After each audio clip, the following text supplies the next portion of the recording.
Hey guys, welcome to Red's Projects. Working on the ute again. This is going to be part 2 of the video I did last week, which was putting the gauges on the inlet and the exhaust manifolds to measure drive pressure. I split it up into 2 videos because I don't really like long videos and it seemed like it was going to be a long video, so I thought I'd cut it from yesterday to today, so make 2 short videos. This one's going to be more interesting. I've got a little bit to do, then it's going to be mainly driving, so this will be the one to watch. So yesterday I got the exhaust one done. Inlet one's easy. I just got to take this out, screw the fitting in, and that's done. And I made a bracket up to go with these 2 holes, so both of them will sit here nice, and that's over there drying next to the heater. So that will be ready to go on soon. So I'll quickly put this guy on, cut that to length, got a fitting, an adapter, some thread sealant, so this won't take long at all.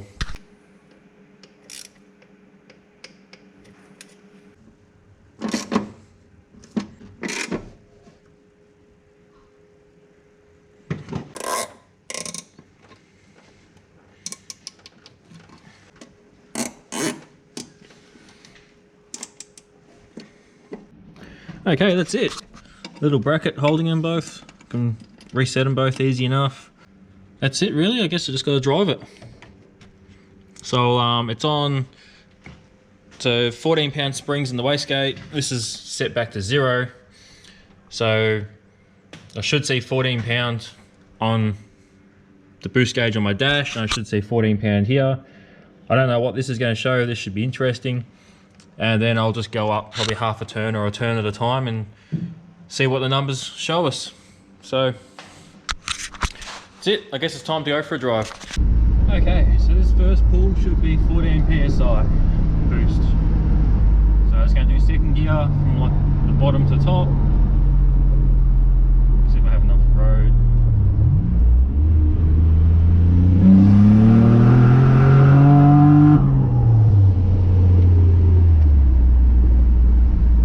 About 14, 15 by the gauge on the in front of me, so I'll pull over and we'll see what those 2 gauges under the bonnet say. Alright, well that didn't go to plan. The inlet one said 18 pounds of boost, which I'm sure is not right, and the exhaust one read nothing because the line blew out. So I'm going to go home and try and fix that copper line and try again. Okay, so here's what I think happened. This is my copper line. See, it's already got pre-done ends on it that are soldered in, and it looks like this one, it's heated up, and as soon as it's seen a little bit of pressure, the solder's melted and it's just pushed straight out. So I'm going to have to try and find some sort of olive fittings that will actually crimp it and hold it in place. Yeah, I probably should have seen this coming, but oh well. I'll try and sort it out today. Alright, so I went for a bit of a drive. Went to a couple of shops, couldn't find what I needed. I need to wait till through the week and go to some specialised places and try and get some olive fittings and bits and pieces. But I let it cool down, pulled it off. So what happened, that's the one out of the manifold. This, so that's meant to be on the end there, and they're just soldered, and all that happened was it heated up, solder melts at a very low temperature. As soon as it made pressure, it blew off. So I've got to try and get some sort of olive fitting that will, I'll cut that off and get some sort of olive fitting that will crimp onto this and stop it from pulling out. This end I think I can leave that because it shouldn't be that hot up at the gauge end, but this end I need to sort something out. So for now, I got a blank off plug which I'll put back into the manifold so it's not leaking, and I will continue this next weekend. Alright, I'm back. The following weekend, I could not find for the life of me any olive fittings this size, so I drilled out these fittings and kind of used them like an olive just tighten them up really tight in the fittings, and they've squished and crimped down, and I flared the end a little bit as well to try and stop them popping out. So I don't really have high confidence, but I think this should work. So I'll quickly put this in, we'll go do some driving. One thing I have noticed through the week is this gauge, the one I took to the manifold, that reads high by about 4 psi compared to the gauge on the steering column, which I trust a little bit more because I've got a 14-pound spring. The gauge on the dash reads about 14-ish, this reads about 18-ish. So I'll see how this goes. I might swap these two gauges over and see if this gauge is no good or they're both reading high for some reason. But if I can put this on at least and get this to show some numbers, then we're winning. So I'll quickly do that and we'll go for a drive.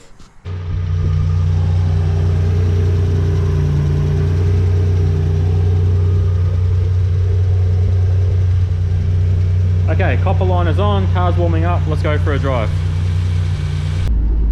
Alright, car's all warmed up. Second gear, should make 14 pounds of boost.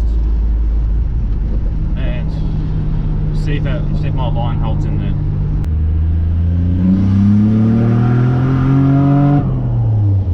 Okay, that was definitely 14 pounds by my gauge in here. I'll pull over and we'll see what the two gauges under the bonnet say.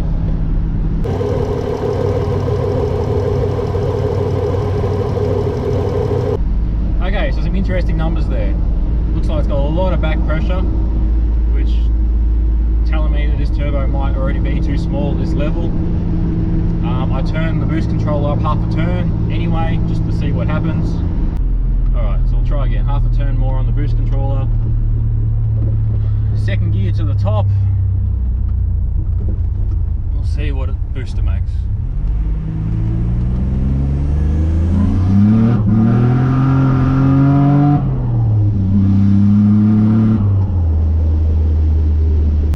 Okay, so by my gauge I was about 15, so that half a turn really did stuff all. But I'll pull over and check the numbers anyway.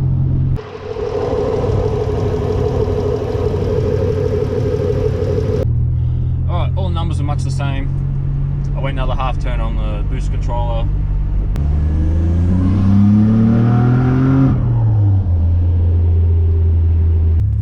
Okay, that sent me 15 psi as well.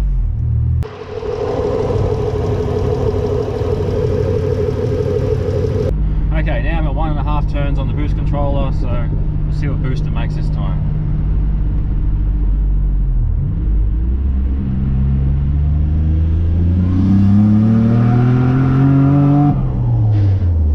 Okay, that was definitely 16 to 17 pounds in.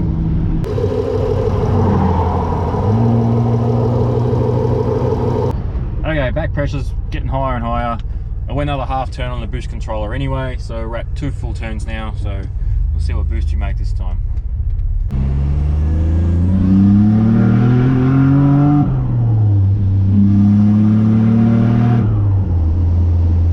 Okay, I've seen 18 pound in third gear then. So I'll pull over and we'll see what the numbers say.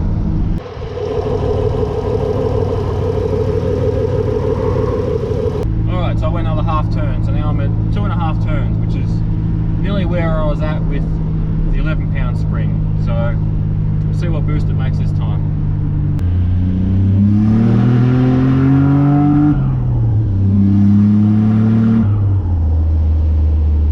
So I've seen about 18 in second and about 20 in third then. So I'll pull over and we'll see what the under bonnet gauges say.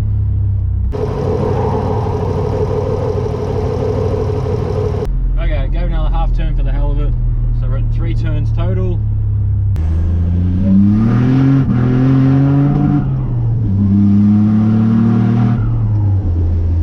Alright, that was like about 19 in seconds and went just off the end, went to about 21 in third. I'm gonna pull over and check those numbers. I think that's about as far as I want to push it at the moment.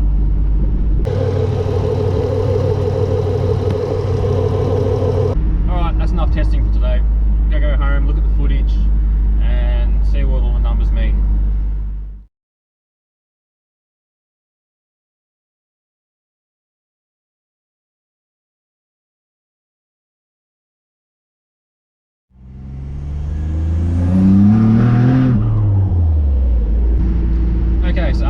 at all the data. What did I learn? Going by the numbers, the turbo's too small. But I kind of knew this already. The exhaust side of the turbo is kind of small. It's got a small wheel, a small housing. The housings are 1.6 something, a 1.63 or something like that, which is kind of small. And just the way it drives, it spools up really early. Like if I'm in a high gear at a really low RPM and just accelerate, it will spool up. So I knew it was going to be kind of small. And going by all the numbers for the back pressure, basically every boost pressure I was at, it was really close to that 2-to-1. It was making double the back pressure that it was boost pressure.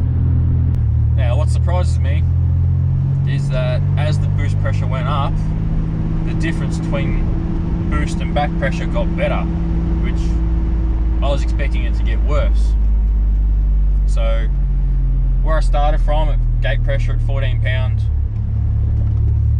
it made 29 pounds of back pressure, and that worked out being 207 to 1.